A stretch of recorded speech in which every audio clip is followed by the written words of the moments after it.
त्यामुळं सभ्यता वाटली खरी, पण ज्या आवाजानं वरचा स्वर लावून बोलला त्यामुळे सभ्यता डळमळीत आहे अशी वाटली.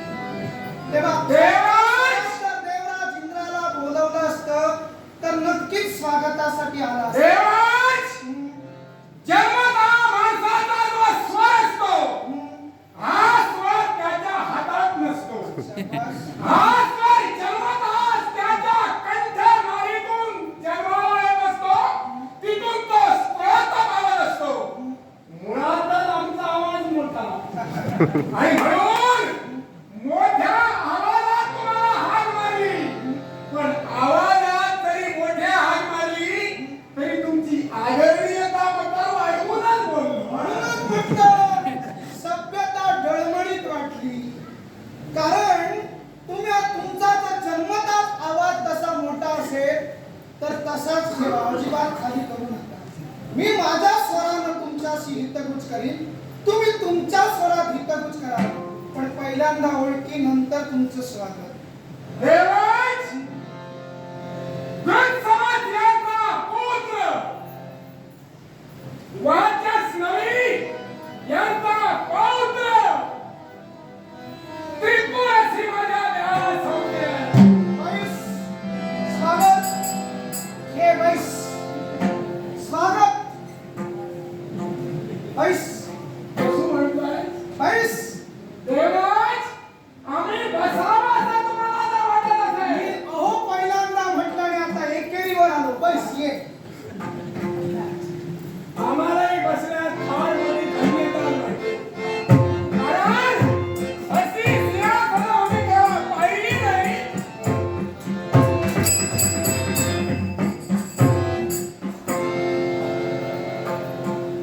आदरानं आणून जवळ बसवला. हल्ली म्हणे शिवशंकरांची भक्ती केली होती. होय ना? कारण इतरत्र नाही, पण मी कोण कुणाचे भक्त कसे भक्ती करताय देवाला डोक्यावर घेतात ते मी बघत असतो. कुठल्या कुठल्या कोपऱ्यात काय काय चाललंय आता देवांचा अधिपती म्हणून हे तुमचं कर्तव्य. कामच आहे. त्यामुळं शिवशंकरांची भक्ती केलेला भक्तराज इकडे कसा काय सुधर्म तुम्हाला जाब विचारण्यासाठी जाब विचारण्यासाठी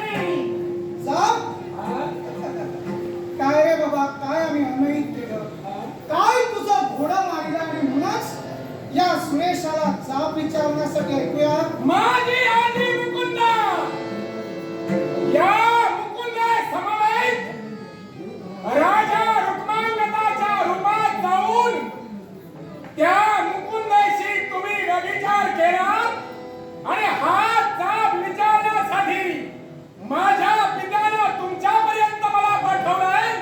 एवढंच नव्हे तर सामोपचारानं देवेंद्र ऐकला तर ठीक, नसेल तर त्याच्या मुसक्या बांधून माझ्यापर्यंत घेऊन या, ही माझ्या पिताजींची मला आज्ञा आहे.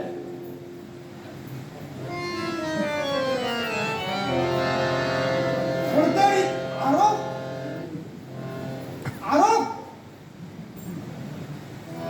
आजी म्हणजे म्हातारी की तरुणावस्थेत? म्हातारी म्हणजे कसं आहे, कृतयुग सुरू आहे. माणसाची आयुष्य मर्यादा लाखो वर्षाची आहे. लाखो वर्षाची मर्यादा, दशलक्ष वर्ष मर्यादा आयुष्याची. 1,00,000 वर्षापर्यंत मुलं स्तनपान करतात. ते मला सांगू नको, मी मुद्दा विचारला.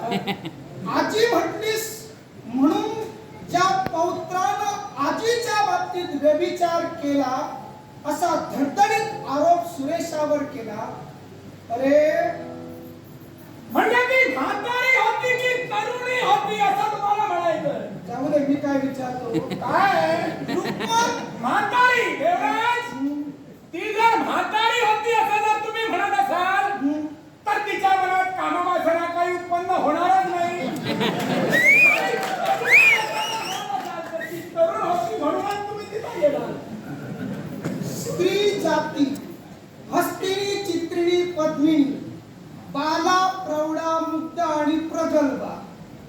स्त्री म्हटल्यानंतर असतो प्रहर काम भावना. आणि साधारण वयाची किती गाठी तू म्हटली नाहीस म्हणून तसं बोल. कारण तू नातू म्हणालास म्हणजे तुझा अनुभव अजून जगाचा कमी आहे. पण माझा अनुभव अनेक वर्षांचा आहे. पहिली गोष्ट म्हणजे राजा रुक्मांगदाच्या रूपानं सुरेश गेला हा तू आरोप केलास. तुझ्या पित्यानं तुला जा आणि या देवेंद्राला जाऊन जाब विचार म्हणून तुला सांगितलं. काय रे एवढी वर्ष झाली म्हणजे आता ही तुझी पिढी पहिली ही दुसरी. माझी पहिली मग एवढ्या वर्षाच्या पिढी तुमचा घरातला नेमका विषय काय घडला काय चालत होता हे तुम्हाला माहीतच नव्हतं. आमच्या घरात काय चाललं होतं हे आम्हाला कदाचित माहिती नसेल. तुला नको पण तुम्ही जे कर्म करून गेला तिथं काय चाललंय ह्यांची तुम्ही काही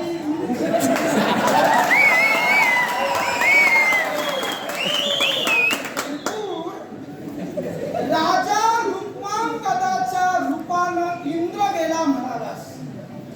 आता माझा महत्वाचा प्रश्न इंद्र राजा रुक्मांगदाच्या रूपानं गेला क्षणभर मी मान्य करतो. अजून स्पष्ट नाही हा. मी फक्त मुद्दा धरून चालतोय. क्षणभर मी मान्य करतो की मी इंद्र रूपानं राजा रुक्मांगदाच्या रूपानं गेलो. राजा रुक्मांगदाच्या रूपानं मी गेलो. हे राजा रुक्मांगद त्या खऱ्या राजा रुक्मांगदाला म्हणजे ज्याला कुष्ठरोगी होण्याचा शाप तुझ्या त्या आजीनं दिला होता. जो कुष्ठरोगी झाला आणि कदंब नगराच्या ठिकाणी चिंतामणी सरोवरात स्नान करून कुष्ठ दूर करून स्वतः स्वर्गात जात होता. म्हणजे येत होता आमच्याकडे. जात म्हणजे येत होता.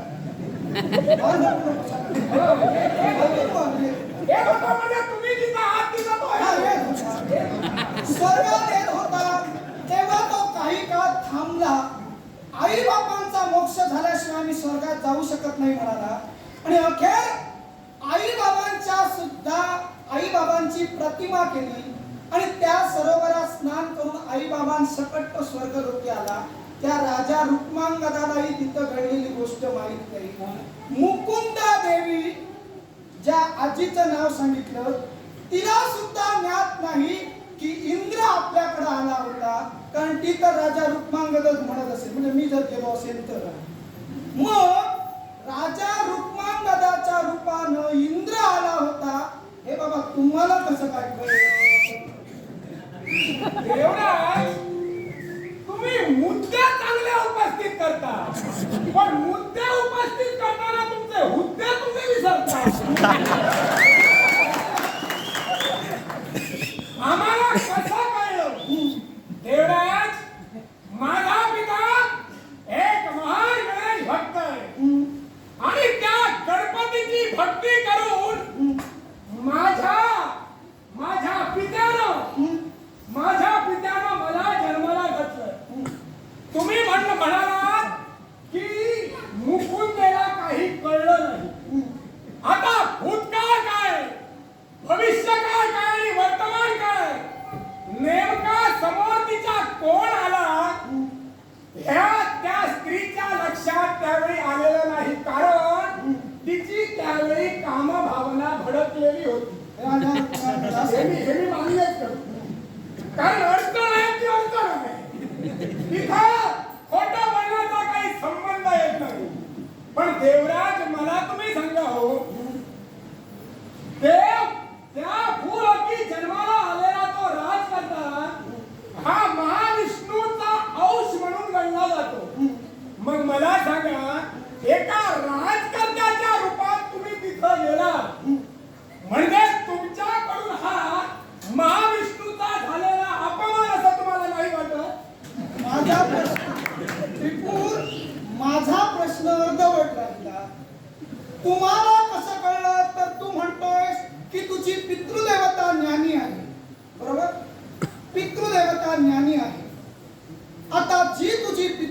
पितृदेवता ज्ञानी आहे, ती पितृदेवता एवढी वर्ष यज्ञ यागादी कर्तव्य करते. एवढंच नव्हे तर वेदांचा सुद्धा अभ्यास करते. मग त्या वेदांचा अभ्यास करणाऱ्या त्या तुझ्या पितृदेवतेला एवढा वर्षाच्या कालावधीत ही गोष्ट कशी कळली नाही? देवराज! हा प्रश्न माझा. ही गोष्ट माझ्या आजीनं माझ्या पित्याला सांगितली. माझ्या आजीनं माझ्या पित्याला सांगितली. याला सुद्धा कारण आहे. मन जाणे पापा आणि नये जाणे मुलाच्या बापा. आणि हे चुक्ती समोर ठेवून म्हणजे मन जाणे बापा, आई जाणे मुलाच्या बापा. म्हणजे ज्या आईनं ज्या बापानं जन्माला घातिलं तो बघितला म्हणजे तो राजा रुक्मांगद. मग आईनं जर मुलाला सांगितलं असेल तर तो बाप रुक्मांगदच असणार. मी कसा काय? ऐका, हे देवराज, देवराज तुम्ही म्हणता की तुम्ही तिथं गेलात, हे तुम्ही कसे का? माझ्या पित्यानं जी भक्ती केली त्या भक्तीला अनुसरून माझ्या पित्याला हे जाणलंय की जो तिथपर्यंत गेला होता, हा माझ्या आजीनं जरी रुक्मांगदाचं नाव सांगितलं तरी रुक्मांगदाचा वेश पालटून त्याचं रूप बघून गेलेला तो देवेंद्रच होता. आता तुझ्या प्रश्नाचं उत्तर पहिल्यांदा देतो, कारण एक वाचा युद्ध प्रकार आहे त्यामुळे तुझ्याशी सामंजस्यानं बोलतो. खरं तर राग वाढत चाललाय पण सामंजस्यानं. पृथ्वी तलावर जन्माला येणारा राजा हा विष्णुवंश. नाव काय म्हणालास तू? पृथ्वी तलावर. ही वसुंधरा, ही मेदिनी, होय ना? अर्थातच ही वसुंधरा, ही मेदिनी. या पृथ्वीला नाव, मेदिनीला नाव पृथ्वी पडलं. कुणामुळं? अर्थात पृथ्वीराजामुळं. पृथ्वीराजकर्त्याने पृथ्वीचं या मेदिनीचं दोहन दोहन केलं म्हणून त्या मेदिनीला पृथ्वी हे नाव मिळालं. आणि पृथ्वीराजकर्ते राज्य गादीवर बसले. त्यांनी सांगितलं की हा राज्य गादीवर बसणारा विष्णुवंश असेल. होय ना? की पृथ्वीराजकर्ते विष्णू होते?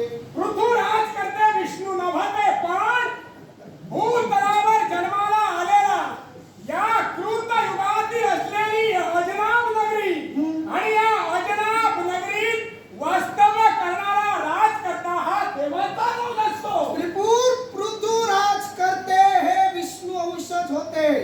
आणि म्हणूनच त्यांनी राज्य गादीवर जेव्हा बैठक आपली विराजित केली तेव्हा त्यांनी एक प्रतिज्ञा ठेवली. जो राजा राज्य गादीवर बसेल त्याने नियतो यत्र धर्मो वै तमशंकः समाचरः प्रिया प्रिये परित्यज्य समः सर्वेषु जंतुषु.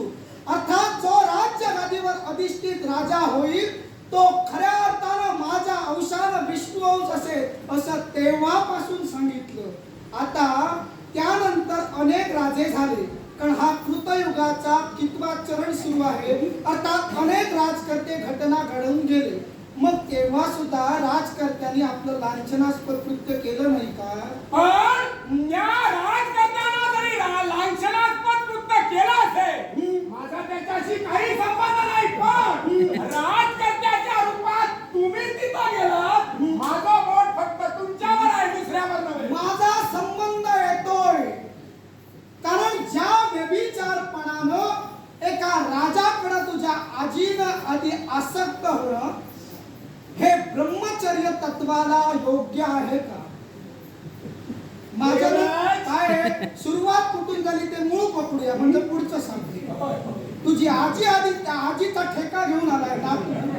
अरे आता तसं झालं तर तुझ्या बापाचा मी बाप आहे आणि तू माझा नातू आहे. तुमच्या मांडीला मी बसलोय. होय, नातवानं आजोबाला शिकवायचे दिवस अजून आलेले नाही. नातवानं जरी आजोबाला शिकवलं नाही तरी तुमच्या सारख्या आजोबांच्या मांडीवर खेळण्याचे आमचे दिवस आहेत. पण असं सुद्धा तुम्ही असा प्रकार केला की नातवाला तुम्ही विरोधात बोलायला नातवाला माझ्या बाजूला जागा दिली कारण तू जेव्हा पहिल्यांदाच आलात आणि तुझी ओळख सांगितली तेव्हा नकळत का होईना माझ्या लक्षात लक्षात आलं माझा नातू आहे म्हणून जागा दिली बसायला न पेक्षा तुझा नाव ऐकण्यापूर्वी तुझं स्वागत केलं नाही कारण तुझ्या भाषेत सभ्यते आता मुद्द्याचं संशय आला म्हणजे तुझ्या आजीनं व्यभिचार केला होता की नाही तू आला तेव्हा संशय आला कारण 3 पुरं मिळवून जो शिवशंकरांची भक्ती करून आला ते आता साधारण धडपड करणार हे मला लक्षात आलं काय रे तुझी आजी व्यभिचारी नव्हती का मी पहिल्यांदा सांगितलंय की माझी आजी कामवासनेनं बरबटलेली होती मग ती कामवासनेनं राजा रुक्मांगदावर आसक्त का झाली तिचा नवरा म्हणजे वाचक नवी ऋषी होते जिवंत निश्चितच मग ती आसक्त त्यांच्याकडे का झाली ते ऐकूया देवराज ती त्यांच्या जवळ आसक्त झाली की न झाली या विषयापर्यंत न जाता ती त्यांच्यावर आसक्त झाली की न झाली हा आरोप तिच्यावर करण्यापेक्षा ती जी आसक्त झाली तिची कामवासना दूर करण्यासाठी तुम्हाला तिनं बोलवलं होतं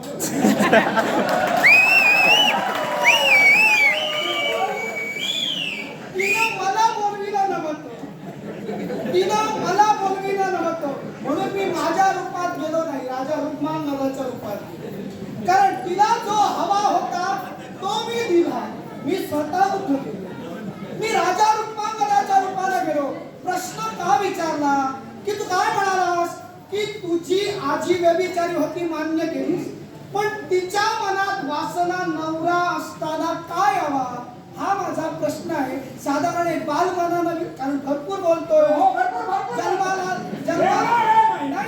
नाही त्यामुळे काय झालं एवढा विचारवंत नातू आता ऐकूया तरी का म्हणून वासनेकडे आजी वळावी ते तरी ऐकूया देवराज मी तुम्हाला पहिल्यांदा सांगितलं ती वासनेकडे वळाली कारण स्त्रीचा गुण आहे नाही तसं नव्हे मी इकडच्या आजोबांचं विचारत नाही तिकडच्या आजोबांचा विचार त्यांचं काही घरगुती काही अडचण काही वगैरे काय आता तुम्ही हा गुंता अधिकच वाढवत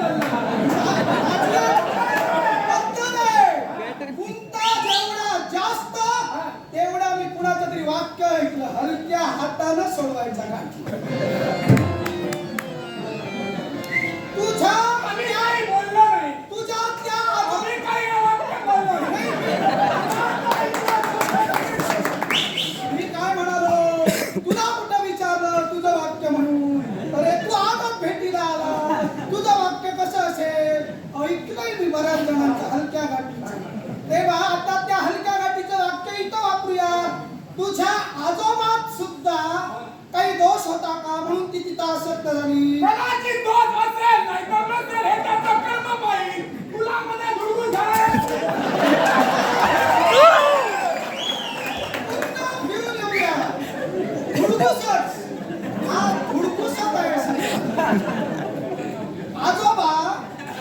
आजोबात कदाचित दोष आहे असं म्हटलं कदाचित म्हणजे तो दोषामुळे कदाचित तिला राजा रुक्मांगदाचा म्हणवी नव्या तो पहिला आला होता त्या राजा रुक्मांगदाचं स्वरूप पाहून ती भाळली मग राजा रुक्मांगदापासून तिला मुलगा झाला तो गृत्सम काय रे गृत्समत तुझा बाप त्या गृत्समदाचं उपनयन संस्कार जातक कर्म आणि त्याला लहानपणापासून वेदपठण शिकविले कुणी रे अर्थात त्याच्या बापानं वाचक नवीन अर्थात म्हणजे वाचक नवीन संशय आला नाही देवराज नाही मी काय म्हणतोय वाचक नवीन महंतांनी गृत्समदाला आपला मुलगा समजला म्हणून तर बाप या नात्यानं जातक कर्म केलं बहुतेक करून गृत्समत एवढा तरी ज्ञानी किंवा वेदपठणी नसेल बापापेक्षा वाचक नवी या विश्वात सर्वश्रेष्ठ आहे काय तेव्हा वाचक नवी महंतांनी कारण त्यांची ती कन्या सुद्धा होय ना ती सुद्धा कुणाच्या राजांच्या दरबारी वगैरे संगीत प्रकार वगैरे ब्रह्मवादी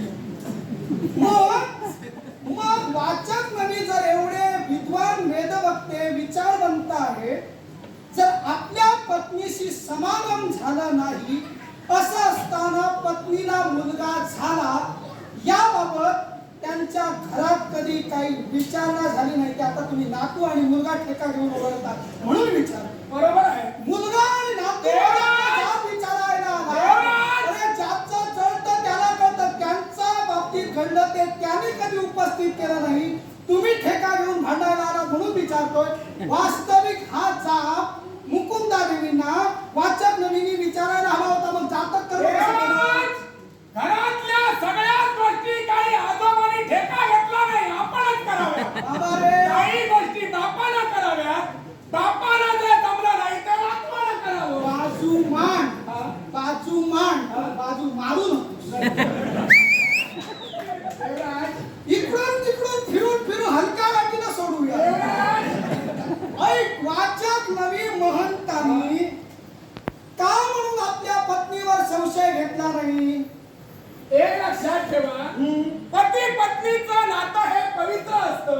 म्हणजे तिला रुक्मदेवी मुकुंदेला कळत नव्हतं. पवित्र बंधनानं माझी आजी कामवासनेत अडकलीच होती. हो, ते झालं, सिद्ध हे झालं. मी सिद्धच करतोय, ती अडकलीच होती कारण ती खोटं बोलणार. पण देवराज, ती जरी तिथं अडकली असली किंवा माझ्या आजोबांनी जरी तिला काही प्रश्नांची उत्तरं देण्यात कदाचित तिच्या कर्मात असेल तर पुढे पुत्रही झाला असता. आता पुढचा प्रश्न. हा? गृत्सवत जो तुझा पिता त्याला बाबा कधी संशय आला आईचा? अर्थात माझा जन्म होण्याअगोदर. हे लोकांनी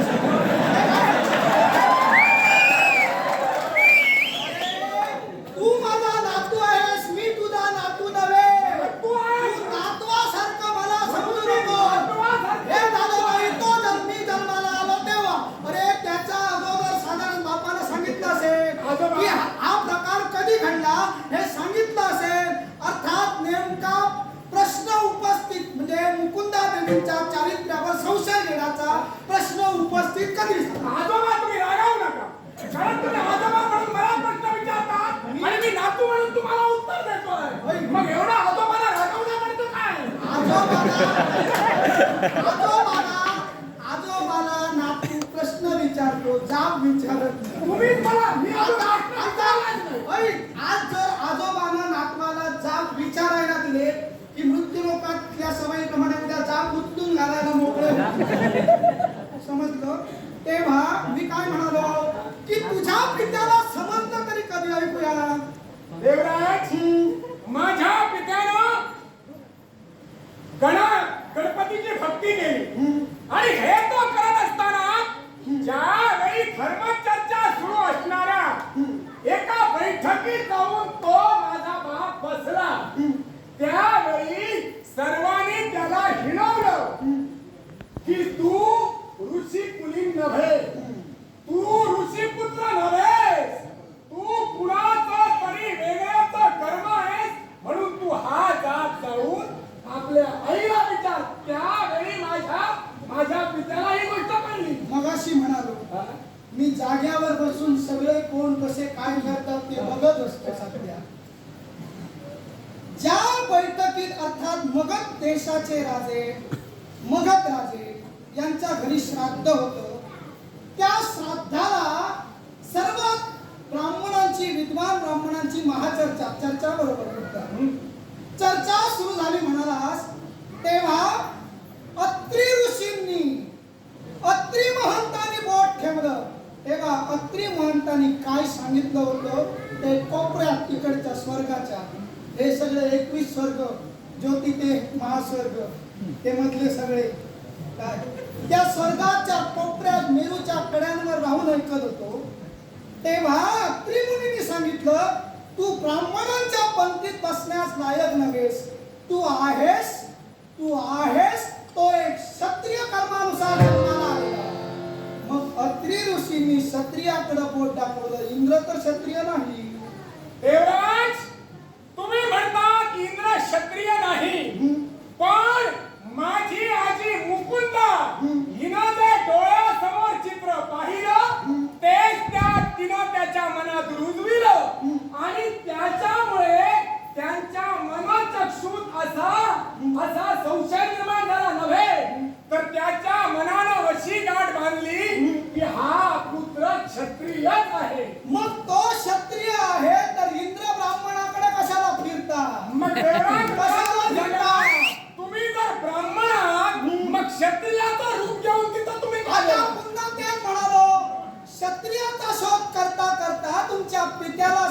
म्हटलं की ध्यानानं कळलं मग अत्री महंत श्रेष्ठ की तुझी पितृदेवता श्रेष्ठ रे. ज्या वेद पठणाचं मंत्रतंत्र सर्व ज्ञान ज्यांना पारंगत असे अत्री मुनी, निश्चितच ज्या अत्री मुनींना तू एका ब्राह्मण रूपी देवतेचा मुलगा आहेस असं तुझ्या पित्याला सांगता आलं नसतं. देवराज एक लक्षात ठेवा, त्या अत्री मुनीने जर ते सांगितलं त्याला कारणीभूतच ते होतं. कारण ज्या वेळी पुत्राचा जन्म होतो, जीवाचा जन्म होतो, 3.5 धातू स्त्रीचे, 3.5 धातू पुरुषाचे आणि त्याच्यातूनच सप्त देहाचा मानवी देह तयार होतो. मग अत्री महामुनींनी सांगितलं त्याच्यात त्याची काय चूक झाली? नाही ऐक, ते 3.5 धातू सांगू नकोस. कृतयुग आहे. कृतयुगात जर स्त्रीनं एका पुरुषाबाबत आपली इच्छा व्यक्त मनात केली आणि समोरच्या पुरुषानं हो मी हिला पुत्र देण्यास माझ्या मनानं ठरविलं असं जरी